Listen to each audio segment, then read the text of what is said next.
అన్నారు. సంఘటనా స్థలంలో బాధితుల్ని పరామర్శించేందుకు వెళ్లిన నేతల్ని అరెస్టు చేయడం దారుణమన్నారు. అరెస్టు చేసిన తమ నేతను విడుదల చేయాలంటూ సికింద్రాబాద్ గాంధీనగర్ పోలీస్ స్టేషన్ వద్ద కార్యకర్తలు ధర్నా నిర్వహించారు.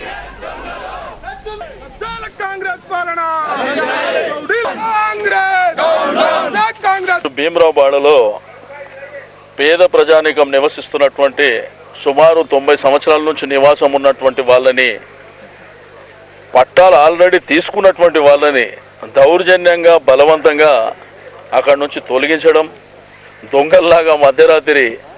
మరి ఈ ప్రభుత్వం అధికారం అంటే ఏందో అంటే పేదవాళ్ళు కూడా అంటే కూడా లెక్కలేనటువంటి ప్రభుత్వం కింద ఉంది. వాళ్ళకి ఇండ్లు కట్టించవలసినటువంటిది పోయి ఇంటింటికి సౌభాగ్యం ఇందిరమ్మ రాజ్యం. ఇందిరాగాంధీ గారు చెప్పినారు, పేదవాళ్ళని నిర్దాక్షిణ్యంగా దౌర్జన్యంగా తొలగించేసి గాంధీ భవన్ కట్టమని చెప్పేసి సోనియా గాంధీ గారు ఏమన్నా చెప్పింది.